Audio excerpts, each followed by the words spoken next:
এতক্ষণ আমরা দেখেছি যে সেম এক্সপেরিমেন্টাল কন্ডিশনে এলিমিনেশন আর সাবস্টিটিউশন দুটো প্রোডাক্টই তৈরি হয়। কোন ক্ষেত্রে এলিমিনেশন মেজর প্রোডাক্ট হবে আর কোন ক্ষেত্রে সাবস্টিটিউশন মেজর প্রোডাক্ট হবে সেটা ডিপেন্ড করবে কতগুলো ফ্যাক্টরের উপর। তাহলে আমরা যদি দেখি elimination versus substitution,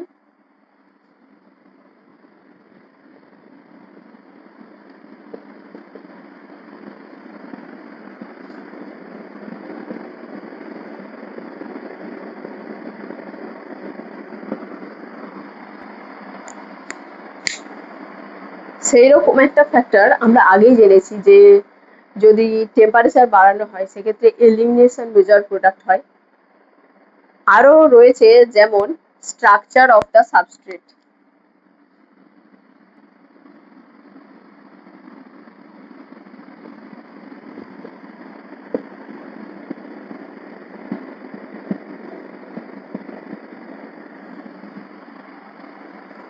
structure of the substrate কিভাবে ডিসাইড করবে যে এলিমিনেশন হবে না সাবস্টিটিউশন হবে? নিউট্রাল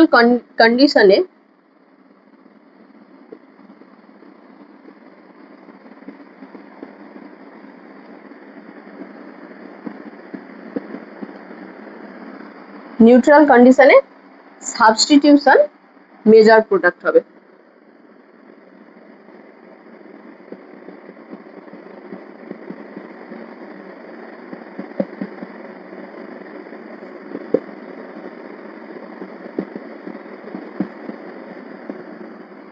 যেমন আমরা একটা এক্সাম্পল হিসেবে নিতে পারি টারশিয়ারি বিউটাইল ব্রোমাইড।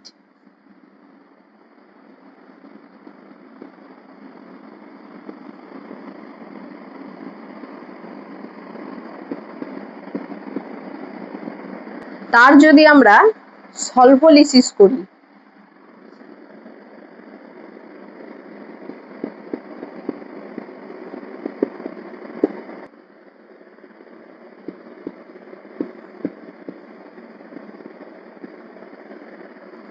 সেক্ষেত্রে কেবলমাত্র 19% এলিমিনেশন প্রোডাক্ট হয়।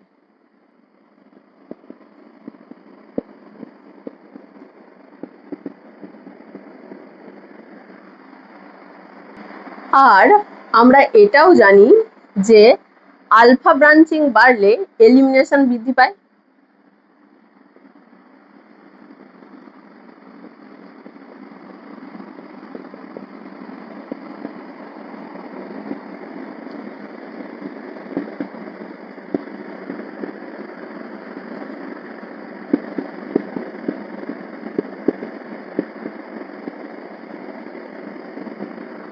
With increasing alpha branching, percentage of elimination increases. তাই 1 ডিগ্রি এর থেকে 2 ডিগ্রি এর থেকে 3 ডিগ্রি ব্রাঞ্চিং তো এদিকে বাড়বে।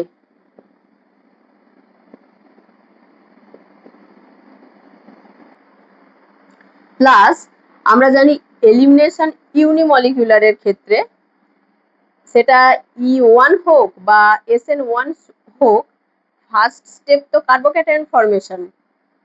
তাই এদিক থেকে যত এদিকে যাবে তত কার্বোক্যাটায়ন ফরমেশনের টেন্ডেন্সি বাড়বে।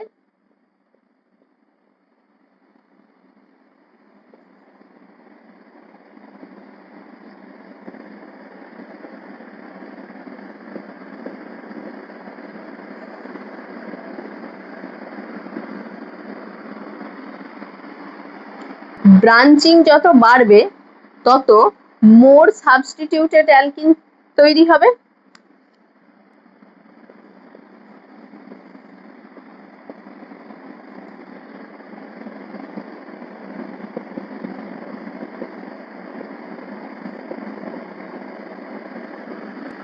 আর মোর সাবস্টিটিউটেড অ্যালকিন মোর স্টেবল হবে।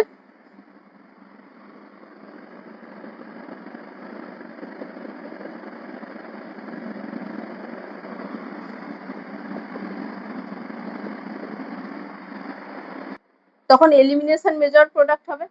তাহলে আমরা একবার বলছি যে টারশিয়ারি হ্যালাইডের ক্ষেত্রে সাবস্টিটিউশন মেজর প্রোডাক্ট হবে, আবার এখানে বলছি যে টারশিয়ারি অ্যালকিল হ্যালাইড সেখানে এলিমিনেশন প্রোডাক্ট এর পার্সেন্টেজ বাড়িয়ে দেবে। সঠিক কোনটা? দুটোই তো আলাদা আলাদা কথা। এই যে ইথানল আছে, ইথানল কিন্তু একটা কুইক বেস। 2 নম্বরে হচ্ছে it is much better as a nucleophile.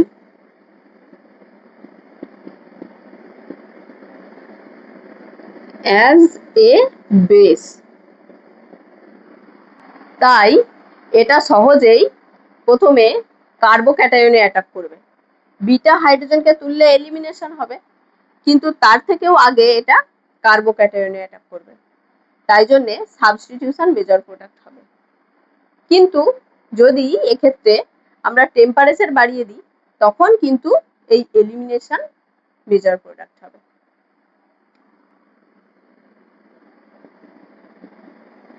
But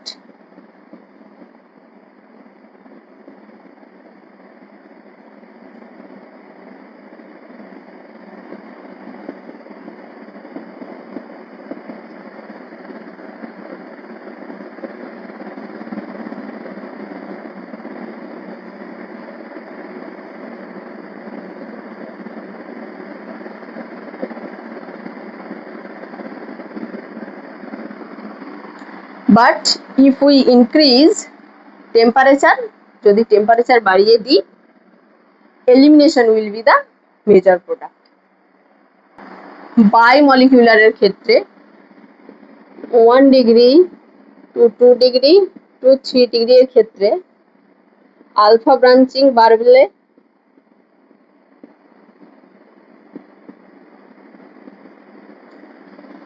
E2 বাড়বে। আলফা ব্রাঞ্চিং যত বাড়বে এলিমিনেশন তত বাড়বে। যদি আমরা এর অর্ডার একটা দেখি, primary halide, branched primary halide,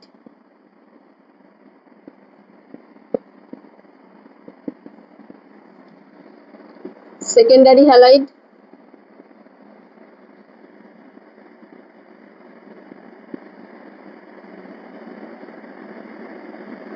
branched secondary halide,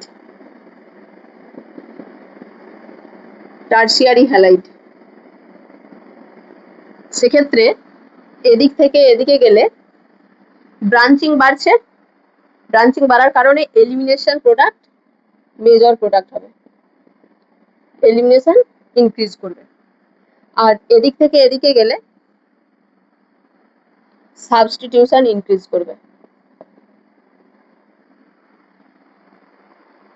কারণ যত ব্রাঞ্চিং বাড়বে এলিমিনেশনে কি হয়, এলিমিনেশনের ট্রানজিশন স্টেটে হাইড্রোজেন থাকে এখানে আর বেস এসে এই হাইড্রোজেনটাকে তুলে, এটা হচ্ছে এলিমিনেশনের। আর সাবস্টিটিউশনের কি হয়, নিউক্লিওফাইল গিয়ে এই কার্বনে লাগে, ব্যাক সাইড অ্যাটাক করে। এই জায়গাতে যদি বাল্কি গ্রুপ থাকে তখন কি নিউক্লিওফাইল গিয়ে এই কার্বনে ব্যাক সাইড অ্যাটাক করতে পারবে? তখন একটা স্টেরিক কেস সৃষ্টি হবে, তখন এলিমিনেশন মোর ফেভারেবল হবে।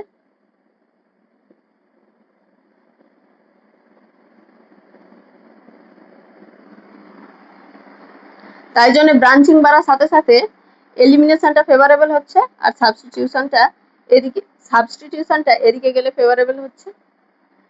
প্লাস এখানে যদি বিটা হাইড্রোজেন বেশি অ্যাভেলেবেল থাকে, ব্রাঞ্চিং বাড়ার সাথে সাথে বিটা হাইড্রোজেনের অ্যাভেলেবিলিটিটা বাড়বে, তখন এই এলিমিনেশন মেজর প্রোডাক্ট হবে, মোর সাবস্টিটিউটেড অ্যালকিন তৈরি হবে। সেই কারণে আমরা সাবস্টিটিউশন একটা রিঅ্যাকশন করেছিলাম, Williamson ether synthesis.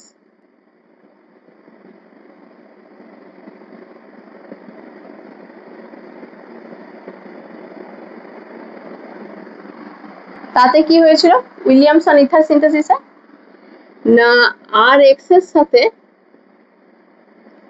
R dash O N A Na positive O negative ছিল, তাতে আমাদের তৈরি হচ্ছিল R O R dash, alkoxy alkane ether তৈরি হচ্ছিল। তো এটা একটা SN2 type reaction.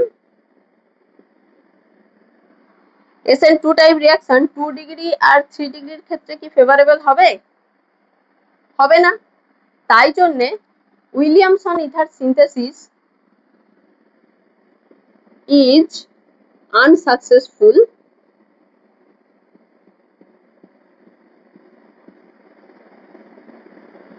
for 2 degree or 3 degree alkyl halide.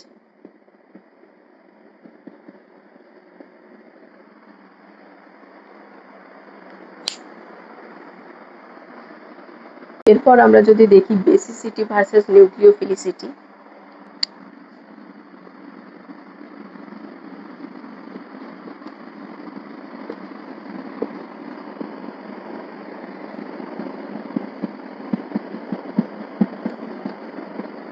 সেক্ষেত্রে বেসের যদি হাই কনসেন্ট্রেশন হয়, হাই কনসেন্ট্রেশন অফ, আর যদি স্ট্রং হয় base, high concentration of strong base in a non-ionizing solvent.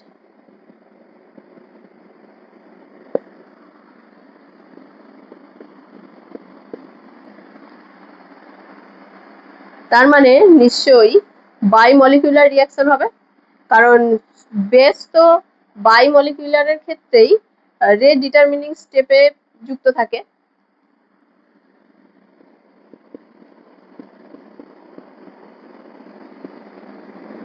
বাইমলিকুলার হবে, বাইমলিকুলারের মধ্যে SN2 হতে পারে আর E2 হতে পারে। বেসটা কিরকম হবে? হাই কনসেন্ট্রেশন থাকবে, স্ট্রং বেস হবে, আর যদি বাল্কি বেস হয়,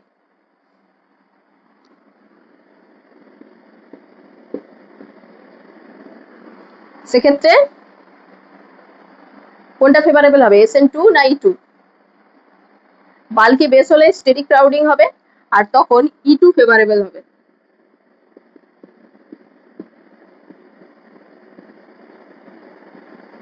বিটা হাইড্রোজেনকে তুলে E2 ফেভারেবল হবে তখন। যদি লো কনসেন্ট্রেশন অফ বেস হয়,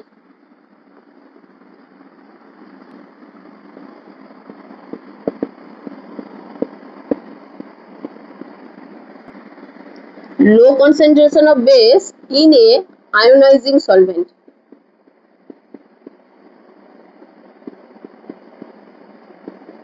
আয়োনাইজিং সলভেন্ট বলতে H2O হতে পারে, ইথানল হতে পারে, সেগুলোতে বেসের কনসেন্ট্রেশন লো, তার মানে ইউনিমলিকুলার।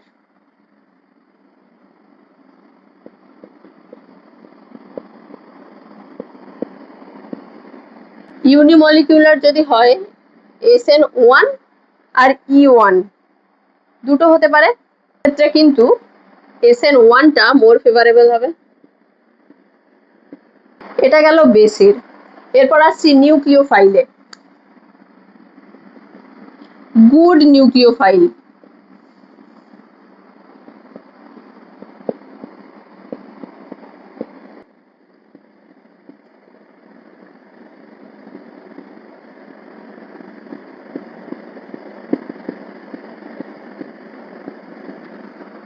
গুড নিউক্লিওফাইল সেটা উইকার অ্যান্ড সফটওয়্যার বেস হবে।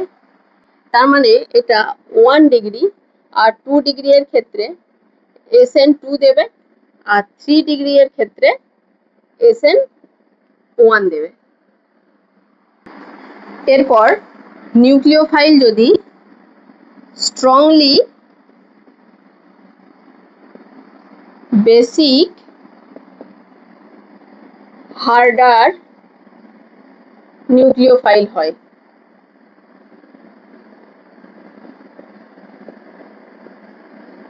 যেমন LDA,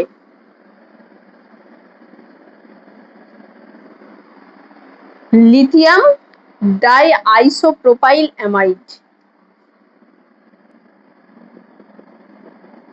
লিথিয়াম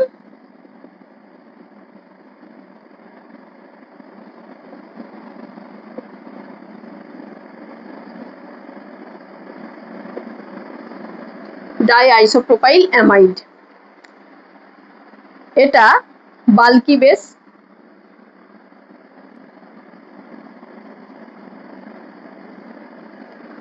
আর স্টেরিক্যালি হিন্ডার্ড বেস, তাই জন্যে এটাতে E2 ফেভারেবল হবে।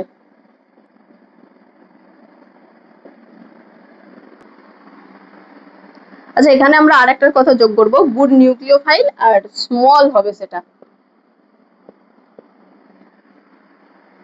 এরপর একটা কনভার্সন দেখা যাক। CH3 CH Br CH3, তাতে আমরা একটাতে দেব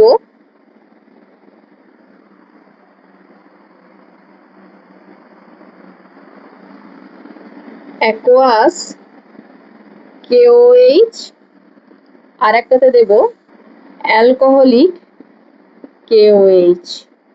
সেক্ষেত্রে প্রোডাক্ট কি হবে? অ্যালকোহলিক KOH বলতে মনে করলাম ইথানল। অ্যাকোয়াস KOH এর ক্ষেত্রে অ্যাটাকিং বেস কি?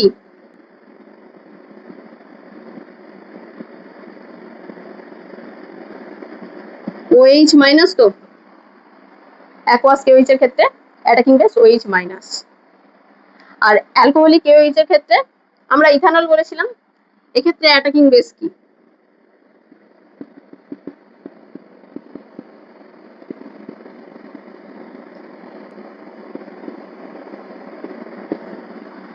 Ethoxide ion ETO minus. এই যে ইথক্সাইড আয়ন, সেটা হচ্ছে মোর বেসিক দেন এই hydroxide ion.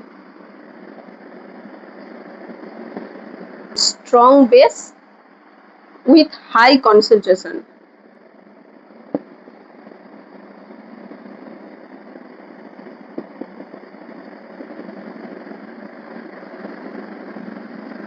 favors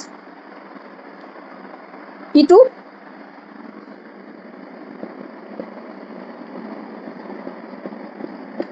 water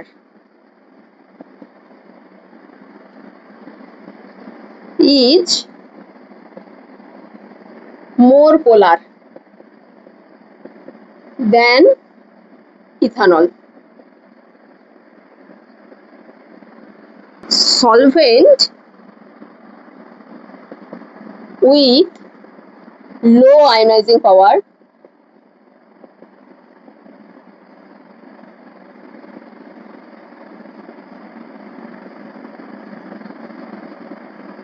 favors bimolecular and it is again E2. তাই এক্ষেত্রে মেজর প্রোডাক্ট কি হবে? CH2 double bond CH CH3,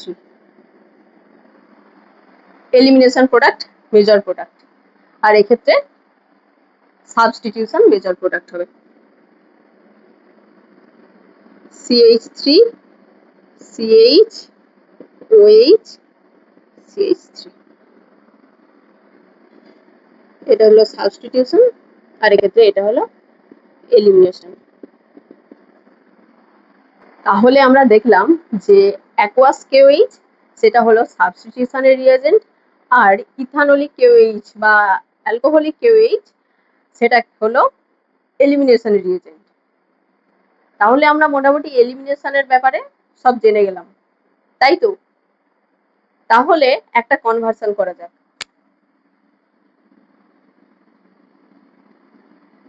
MeCH2 CHBr CH3, তাতে আমরা দেব অ্যালকোহলিক KOH আর তাপ। সেক্ষেত্রে কি প্রোডাক্ট হবে? মনে করলাম এটা বিটা হাইড্রোজেন, অ্যালকোহলিক KOH আছে, এলিমিনেশন রিয়েজেন্ট, তার মানে এলিমিনেশন হবে সেটা আমরা বুঝতে পারছি। MECH double bond CH3। আরো একটা প্রোডাক্ট কিন্তু হবে, এই যে কার্বন, এটাও তো একটা বিটা কার্বন, এটা মনে করলাম বিটা, এটা মনে করলাম বিটা ড্যাশ। তাহলে এখান থেকেও হাইড্রোজেন উঠে একটা প্রোডাক্ট তৈরি হবে MECH2 CH double bond CH2। এদের মধ্যে কোনটা মেজর প্রোডাক্ট হবে আর কোনটা মাইনর প্রোডাক্ট হবে সেটা ডিসাইড করার জন্য আমাদেরকে পড়তে হবে set-Jeff rule.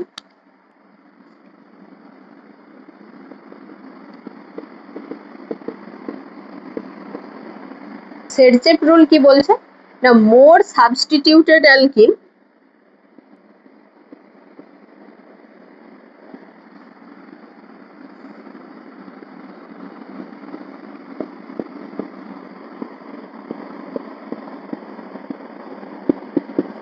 will be the major product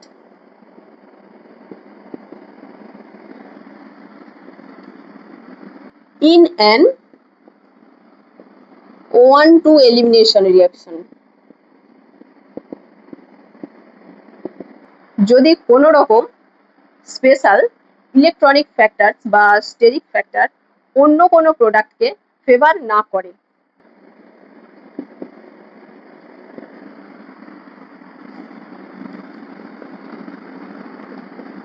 unless special electronic or steric factors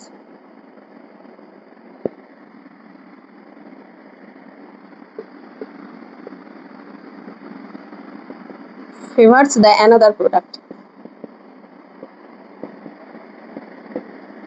that is hydrogen goes from that beta carbon which has lower number of hydrogen, that is hydrogen goes from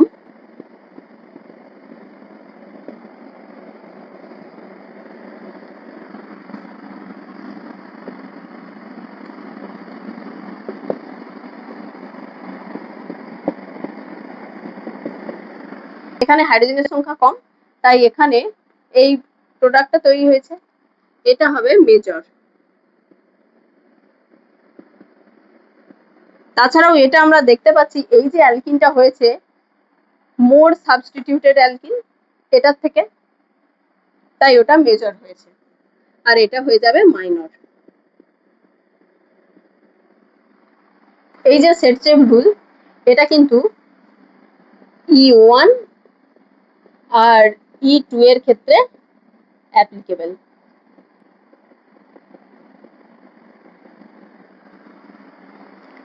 আর সেখানে applicable যেখানে কোনো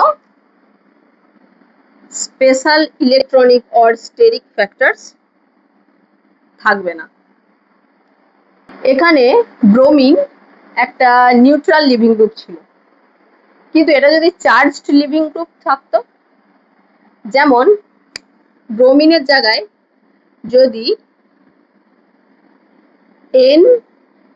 NMe3 plus এটা যদি থাকতো কি হতো তখন, তার জন্যে সেক্ষেত্রে কোনটা মেজর প্রোডাক্ট হবে সেটা ডিসাইড করার জন্য আমাদেরকে পড়তে হবে হফম্যান রুল। এটাতে আমরা কেবলমাত্র তাপ দেব, কি প্রোডাক্ট তৈরি হবে Me, এই হাইড্রোজেনটা উঠে গিয়ে তৈরি হবে CH double bond CH Me, আর একটা হবে এইখান থেকে হাইড্রোজেন উঠে গিয়ে, একটা এখান থেকে হাইড্রোজেন উঠে গিয়ে হয়েছে এটা, আর যদি এখান থেকে হাইড্রোজেন ওঠে তখন হবে Me CH2 CH double bond CH2। আর হফম্যান রুলে কি বলছে,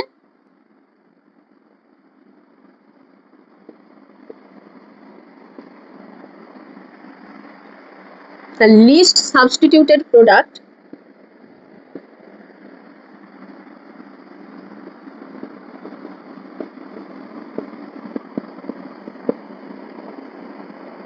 of an 1-2 elimination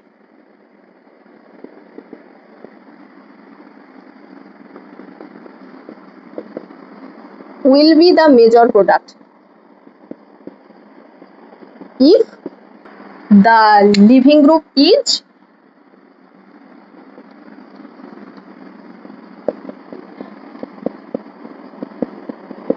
positively charged species.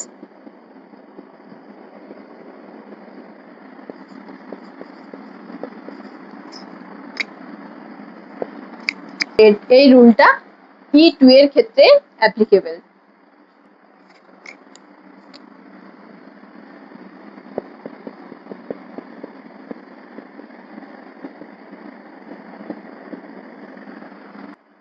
তাই এটা মেজর প্রোডাক্ট হয়ে যাবে।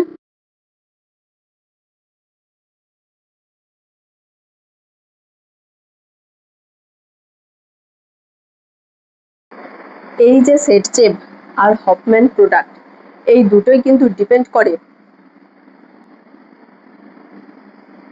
নেচার অফ দ্য লিভিং গ্রুপের ওপর।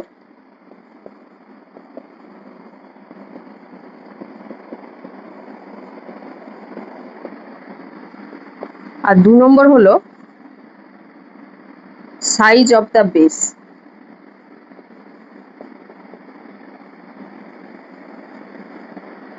কিভাবে ডিপেন্ড করে চলো দেখা যাক।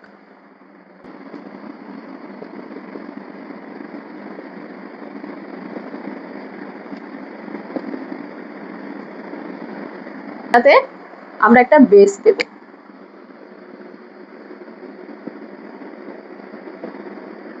সেক্ষেত্রে কি প্রোডাক্ট তৈরি হবে? এমই এইখান থেকে যদি বিটা হাইড্রোজেন ওঠে হবে CH double bond C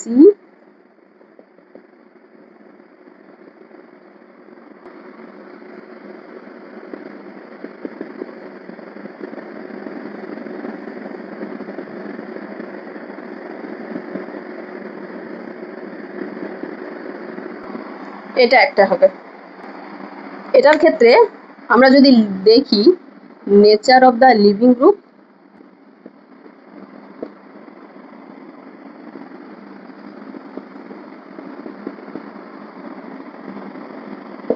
size of the base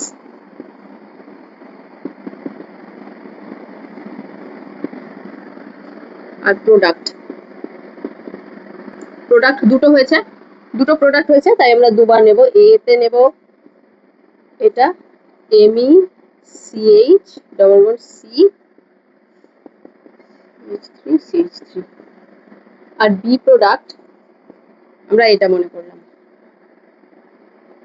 MECH2 C double bond CH2 আর CH3। Nature of the leaving গ্রুপে লিভিং গ্রুপ যদি নিউট্রাল হয়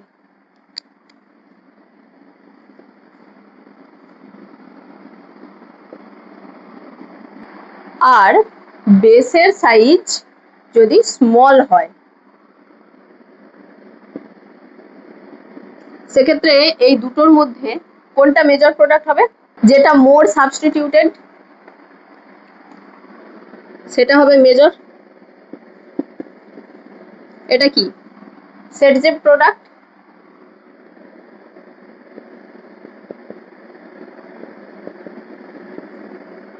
আর এটা হয়ে যাবে মাইনর। বেস স্মল হতে হবে তবে এইটা মেজর হবে। যদি বেস বাল্কি হয় আচ্ছা নিউট্রাল মনে করলাম ক্লোরিন OTS এগুলো। আবার নেচার লিভিং গ্রুপের নেচার যদি নিউট্রাল হয় আর সাইজ অফ দ্য বেস যদি বাল্কি হয় সেক্ষেত্রে এটা মাইনর হয়ে যাবে। এটা মেজর হয়ে যাবে। হফম্যান আর লিভিং গ্রুপ যদি চার্জড হয়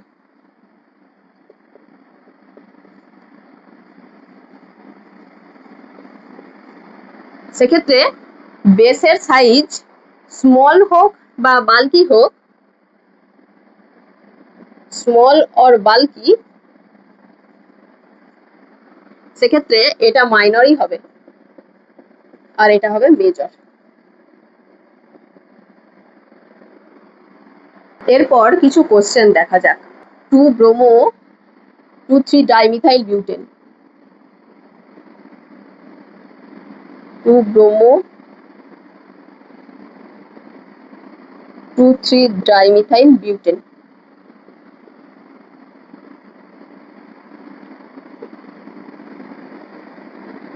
এটাতে আমরা বেস দেব।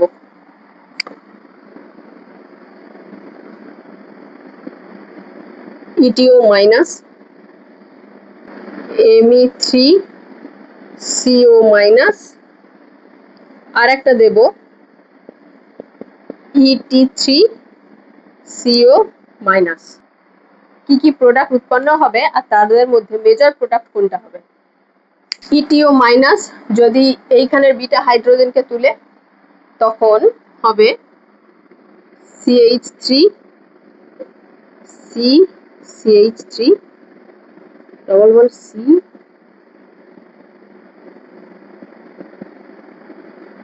প্লাস এইখানের বিটা হাইড্রোজেনকে তুলবে, যদি এইখানেরটা তুলে তখন হবে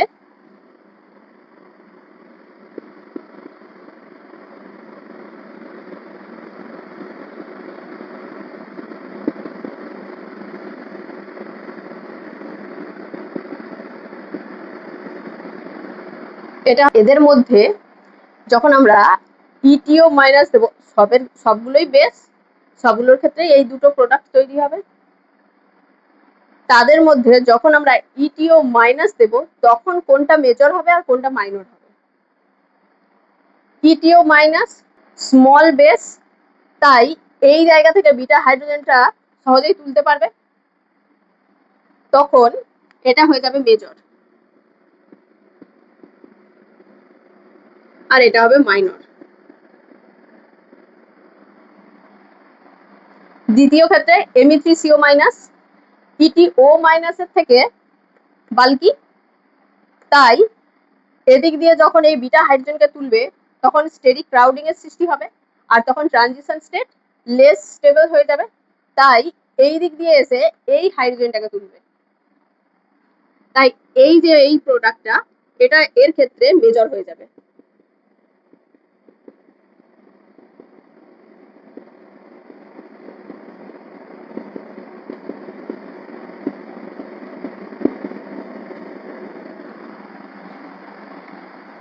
আর Et3CO মাইনাস তার ক্ষেত্রেও এটা মেজর হবে।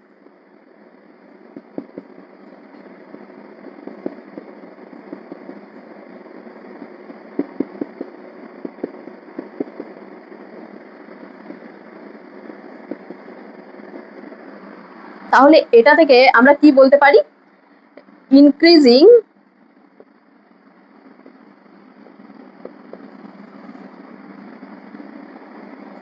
size of the base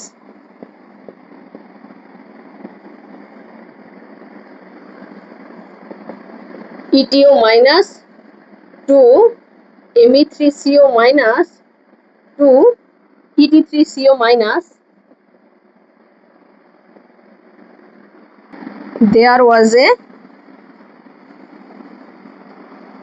regular shift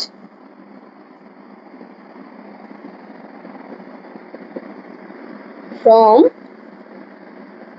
Setjev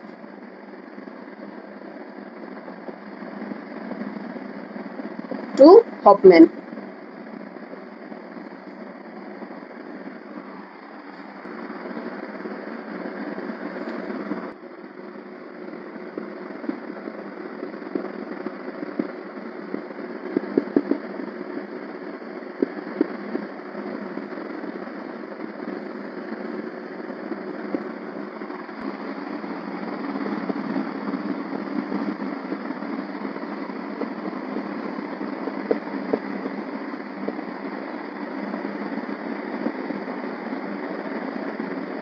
এটাতে আমরা দেব Cl মাইনাস আর অ্যাসিটোন, আর একটা দেব ACO মাইনাস আর acetone, acetate ion ACO minus. এক্ষেত্রে প্রোডাক্ট হবে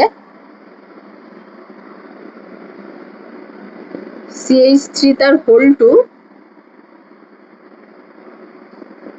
CH, CHCl আর CH3, এটা সাবস্টিটিউশন প্রোডাক্ট।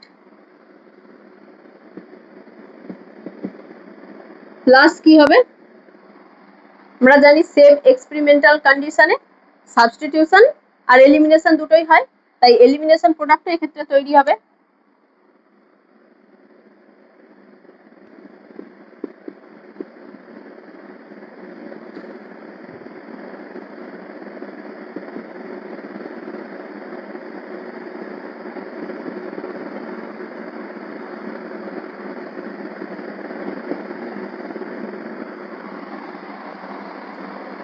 এলিমিনেশন প্রোডাক্ট হয়েছে একটা, এইখানের বিটা হাইড্রোজেনটা উঠে আবার এইখানেরও বিটা হাইড্রোজেনটা উঠে একটা প্রোডাক্ট তৈরি হবে।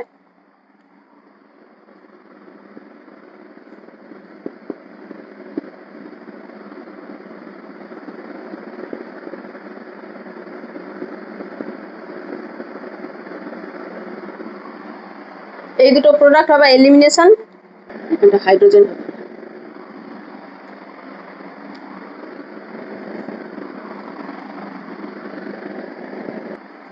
অ্যাসিটেট আয়ন, এক্ষেত্রেও সাবস্টিটিউশনটা হবে আর এলিমিনেশনটা হবে, দুটোই। যে দুটো প্রোডাক্ট এখানে তৈরি হয়েছে সেই দুটো এখানে তৈরি হবে। এই যে acetate ion, week acid CH3COOH acetic acid, তার কনজুগেট বেস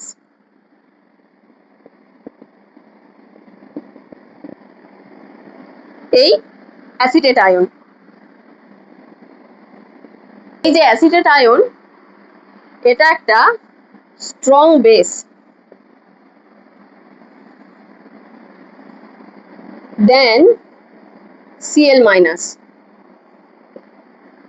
তাই এর ক্ষেত্রে সাবস্টিটিউশন প্রোডাক্ট আর এলিমিনেশন প্রোডাক্ট দুটোই কিন্তু 50-50 হবে।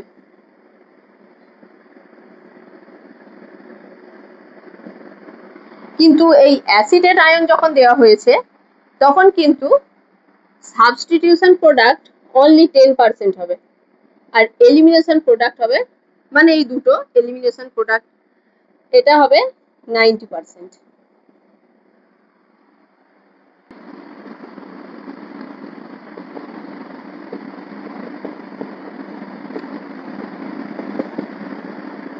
এটাতে আমরা দেব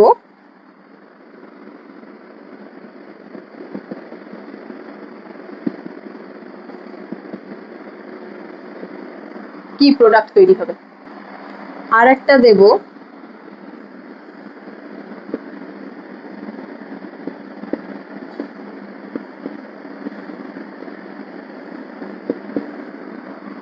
এখানে কি হবে, বিটা হাইড্রোজেন উঠবে, এটা থেকে উঠতে পারে আর এটা থেকে উঠতে পারে। এটা থেকে উঠলে হবে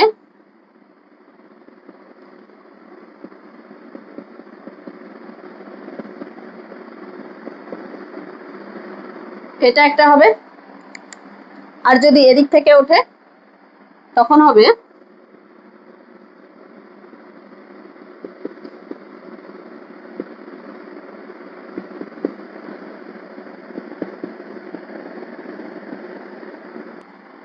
এটাতেও এই দুটো প্রোডাক্ট তৈরি হবে। এটা মনে করলাম 1 আর এটা মনে করলাম 2, এটার ক্ষেত্রেও হবে 1 + 2। কোনটা মেজর হবে আর কোনটা মাইনর হবে, যখন ETOH দেওয়া হবে, ETOH বেস হচ্ছে ETO minus, ETO minus small base, তাই জন্যে এই হাইড্রোজেনটা উঠে গিয়ে মোর সাবস্টিটিউটেড অ্যালকিন তৈরি হবে, তাই এর ক্ষেত্রে এটা হয়ে যাবে মেজর, আর এটা হবে মাইনর।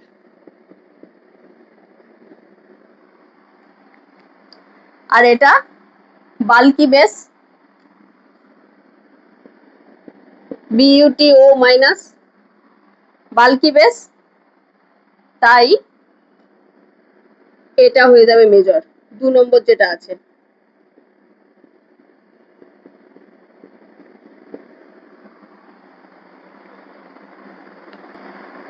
তো এলিমিনেশন রিঅ্যাকশন এখানেই শেষ করছি, পরদিন আমরা চলে যাব রিঅ্যাকশন উইথ মেটালসে।